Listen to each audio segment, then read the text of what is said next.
আমরা প্রধান উপদেষ্টার ভাষণের পর তিনি জাতির উদ্দেশ্যে ভাষণ দিয়েছিলেন 13 তারিখে, এরপর দুটি দলই প্রতিক্রিয়া জানিয়েছে, আর সর্বশেষ প্রতিক্রিয়া তো আজকে রয়েছেই। আমরা একটু দেখে নিই যে কার কি প্রতিক্রিয়া। মানে প্রধান উপদেষ্টা যে সমস্ত প্রস্তাবনা দিয়েছেন তার ভাষণে, মুদ্রা কথায় বলতে গেলে তিনি জুলাই জাতীয় সনদের, স্বাক্ষরিত সনদের লঙ্ঘন করেছেন। কারণ সেই সনদের স্বাক্ষরকারী তিনি একজন। রাজনৈতিক দলগুলো কর্তৃক স্বাক্ষরিত জুলাই সনদকে মূল দলিল হিসাবে ধরে নিয়েছেন, অথচ সেই মূল দলিল থেকে তিনি বহু দূরে সরে গিয়েছেন। আমার মনে হয় আজকে পুরো ভাষণটি বিশ্লেষণ করলে জাতির স্বস্তি এবং মুক্তির যে প্রত্যাশা করেছিল সেটা পূরণ হয়েছে এটা বলা যায় না। এই ভাষণে একই দিনে গণভোট আর জাতীয় নির্বাচনের ঘোষণা দেওয়ায় জনগণের আকাঙ্ক্ষা পূর্ণ হয়নি। যে সংকটমুক্ত স্বচ্ছ নির্বাচনের আশা আমরা করেছিলাম, সে সংকটটাই কিন্তু রয়ে গেল। জাতীয় নির্বাচন সুষ্ঠু সুন্দর হওয়ার প্রশ্নে আমাদের যে ঐক্যমত এবং আমাদের যে প্রচেষ্টা, সেখানে একটা সংকট আমাদের রয়েই গেল। আমি আপাতত জামাত ইসলামীর পক্ষ থেকে এতটুকু প্রতিক্রিয়া আপনাদের কাছে পেশ করছি। যে সংকট তো থেকেই গেছে, এবং আপনাদের আজকের যে অবস্থান তাতে কিন্তু আপনারা পিআর পদ্ধতিতে নির্বাচন, একই সঙ্গে নভেম্বরে আপনাদের একটা সময় আছে যেখানে আপনারা আগে গণভোট চান। আমার আপনার কাছে প্রশ্ন, অ্যাডভোকেট মোহাম্মদ আতিকুর রহমান, জনপ্রত্যাশা পূরণ হয়নি, জনপ্রত্যাশাটা কি এবং আপনারা কিভাবে বুঝলেন সেটা? জি, ধন্যবাদ আপনাকে, ধন্যবাদ আমাদের সহ-আলোচক এবং যারা আজকের এই অনুষ্ঠানটি শুনছেন সবাইকে আমাদের শুভেচ্ছা এবং সালাম। দেখুন, রাজনৈতিক দলগুলো তো জনগণের প্রতিনিধিত্ব করে এবং জনগণের অভিপ্রায় বাস্তবায়ন করার দায়িত্ব রাজনৈতিক দলগুলোর। কারণ রাজনৈতিক দলগুলো তারা নির্বাচন করে, পার্লামেন্টে যায়, তাদেরই সেখানে সুযোগ থাকে জনগণের চিন্তাকে সামনে রেখে রাষ্ট্রের জন্য যেটি কল্যাণকর সেটিকে সামনে রেখে ভূমিকা রাখা।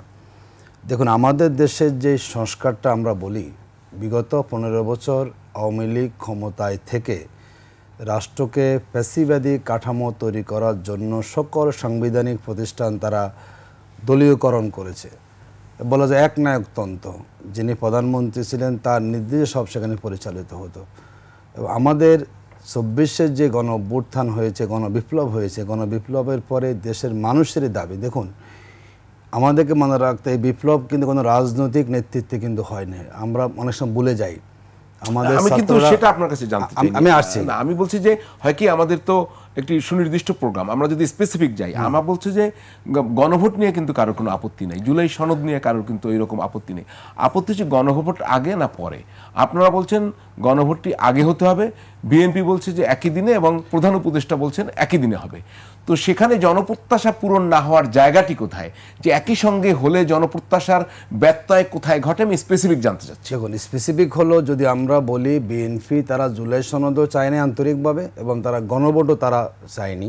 মূলত আন্দোলন সংগ্রামের কারণে তারা গণভোটে রাজি হয়েছে, তারা একটা ভিন্ন উদ্দেশ্য। এখন দেখুন, বাংলাদেশে ইলেকশন বহু বছর পরে হবে, মানে যেটা আমরা বলি যে মানুষ ভোট দেওয়ার সুযোগ সেখানে পাবে।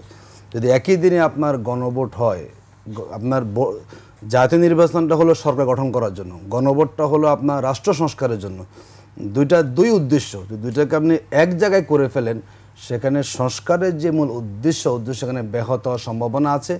এবং জনগণের রায় সেখানে সংস্কারের পক্ষে হয়তো নানা কারণে কম হওয়ার আশঙ্কা আমরা করছি।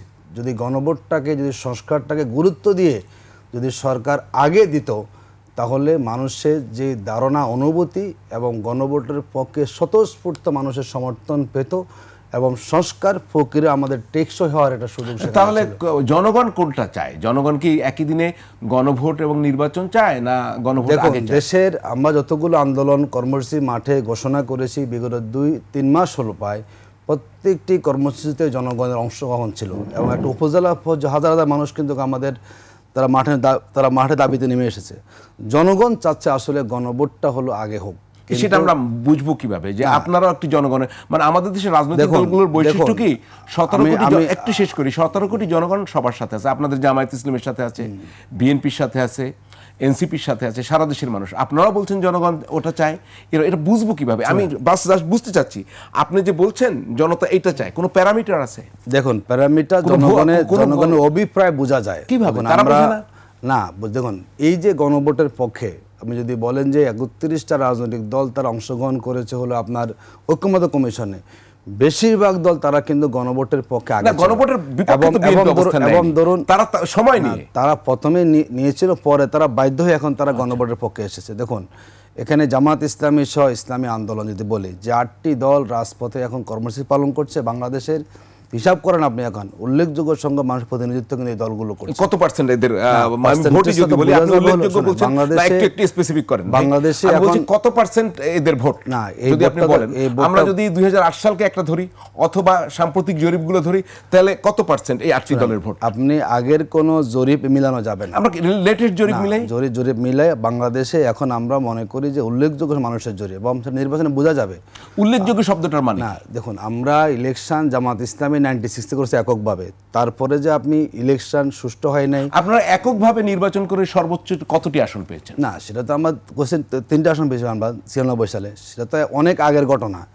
এখন বিশেষ করে 2008 সালে কতটি? দেখুন, বিগত 15 বছরে আওয়ামী লীগের জুলুম নিপীড়নের কারণে এবং জুলাই পরবর্তী যে জামাতের পজিটিভ রাজনীতি, জামাত যে নতুন বাংলাদেশের পক্ষে নেতৃত্ব দিচ্ছে, তার জন্য আগের কোনো ভোটের হিসাব সাথে এখন এটাকে আমি ক্যালকুলেশন করে মিলাতে আমরা হিসাবটা কি করব? আমরা মনে করি হিসাবে তো একটা বেস থাকবে। আমি যদি বলি, শুনেন, বাংলাদেশে এখন যেই 8টা দল রাজনীতি করছেন, আমরা মনে করি যে যদি সুষ্ঠু ইলেকশন হয়, আগামী দিনে ম্যান্ডেট 8 দলের পক্ষে আসবে। মানে এই 8 দল কি ক্ষমতায় যাবে? খুব ক্লিয়ার করেন আমাকে। আমরা আশা করি যে দেশের মানুষ ঐক্যবদ্ধ আছে এবং মানুষ আগামী দিনে সুশাসন চায়, দুর্নীতিমুক্ত বাংলাদেশ দেখতে চায়, এবং মানুষ মনে করে এই 8 দল যদি তারা ইলেকশন সমঝোতার ভিত্তিতে করে, তার আগামী দিনে মানুষের ম্যান্ডেট এই 8 দলের পক্ষে আসবে। শেষে অনুমান আপনি করতে পারেন যে আগামীর বাংলাদেশের ম্যান্ডেট এই 8 দলের পক্ষে আসবে, এবং সেই 8 দলই এখন আমরা বলছি যে গণভোটটা যদি আপনি আগে না দেন, তাহলে গণভোটে জনগণের মতের প্রতিফলন ঘটার সম্ভাবনা সেখানে কম থাকে।